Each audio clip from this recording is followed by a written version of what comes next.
Então, se você tem uma doença autoimune, quer silenciar os sintomas, ou você ainda que não descobriu qual autoimune que você tem que deixar essa homocisteína em níveis ok, entre 5 e 8,5, tá?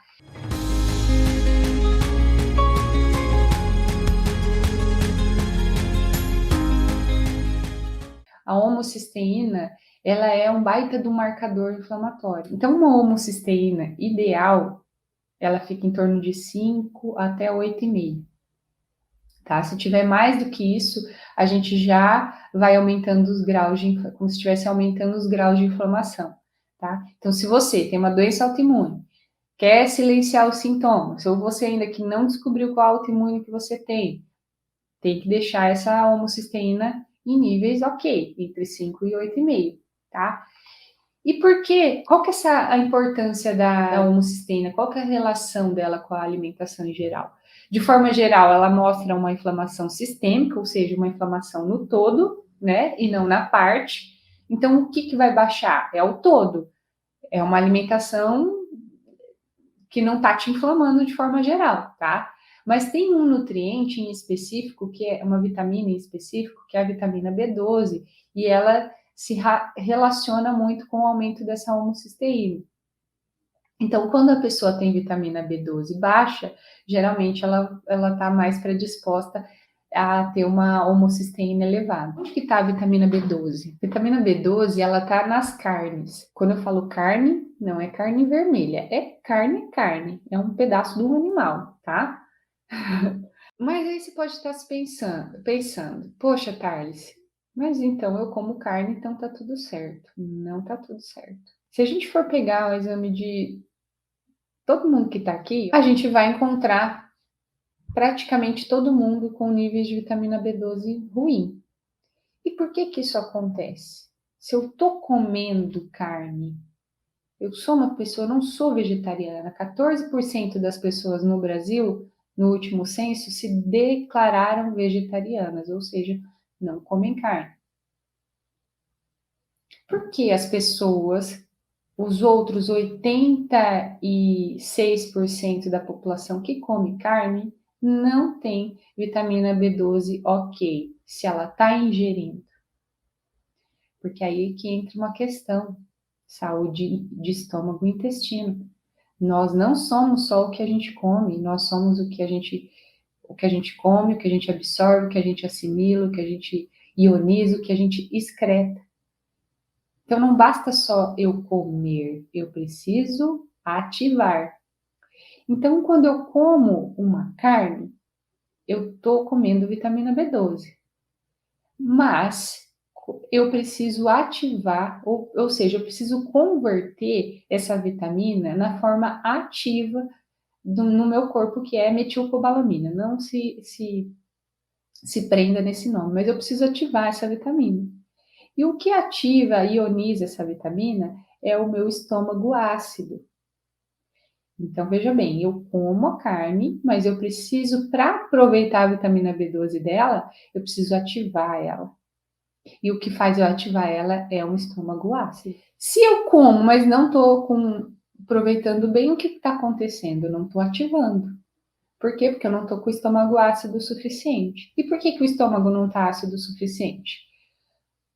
Primeira coisa, se eu tomo medicamentos da classe Duol, omeprazol, pantoprazol, todos esses ou se eu tomo ranitidina, por exemplo, medicamentos para estômago, eu estou diminuindo a acidez que é natural do meu estômago.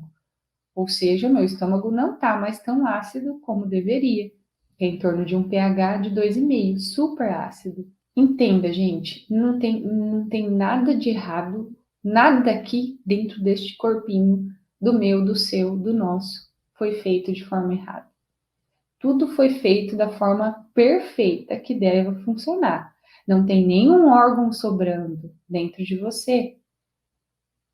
Não, o seu baço não está sobrando dentro de você e está tudo bem tirar ele fora. A sua vesícula não está tudo bem, não está sobrando dentro de você e está tudo bem jogá-la fora. A apêndice também não está tudo bem jogá-la fora. Tudo aqui tem um porquê. Então, o estômago foi feito para ser ácido e é assim que ele deve ser. Quando você toma um medicamento para inibir essa acidez, você está alterando a fisiologia do seu corpo. E uma dessas consequências de fazer isso, de diminuir a acidez do seu estômago, é não aproveitar essa vitamina B12 que você come, mas que você não está ativando, porque o seu estômago não está ácido. Então, uma das coisas que acontecem é o uso crônico desse tipo de medicamento. Ah, tá, eles tomam lá um mês e meio para fazer um tratamento, ok. Agora, tem gente que está tomando omeprazol faz 15 anos da vida. E mais uma vez você está agindo, tentando apagar um sintoma e não agindo na causa. Carlos, não tomo omeprazol contínuo. O que pode ser? A sua própria mastigação. Então, para produzir ácido no seu estômago, seu corpo tem que entender que está chegando comida. E para ele entender que está chegando comida, você tem que mastigar.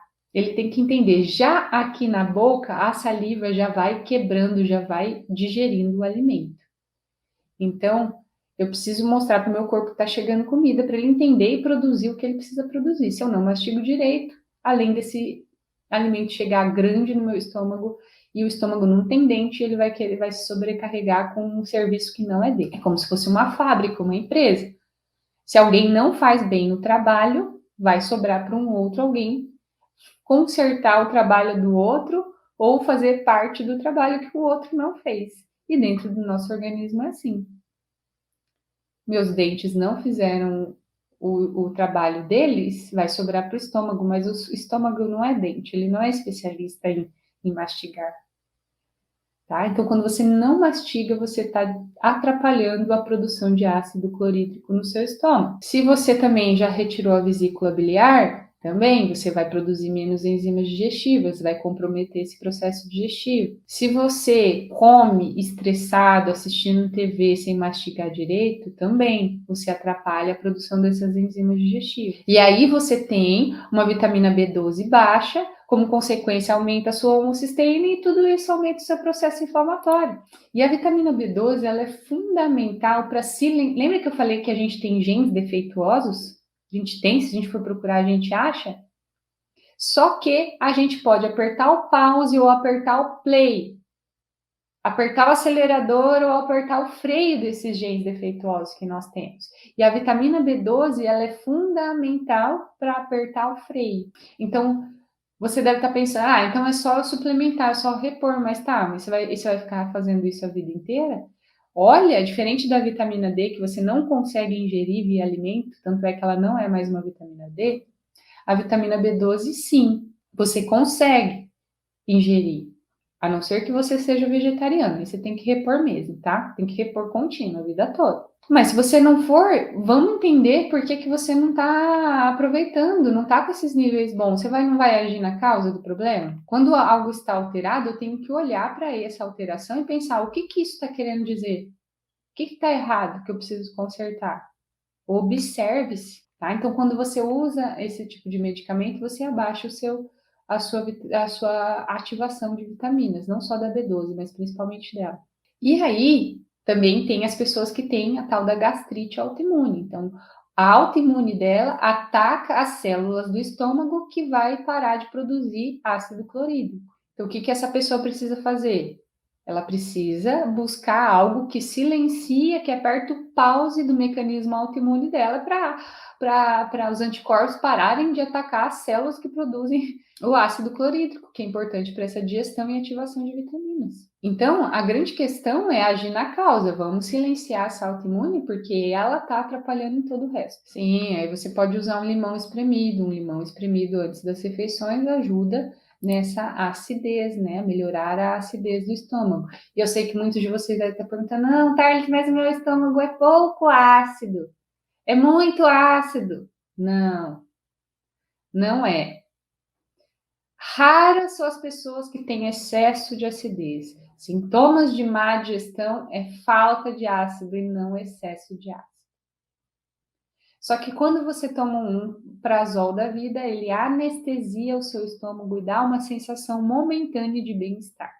Mas, mais uma vez, a gente não vai estar agindo na causa. Então, pessoal, essa B12 baixa que causa aumento da homocisteína, a deficiência dela, ela tem muito a ver com essa parte cognitiva, tá? Então, por exemplo, principalmente quem tem uma autoimune dessa parte cognitiva, por exemplo, Parkinson, Alzheimer, é fundamental cuidar disso, tá? Principalmente se você já tem, tá?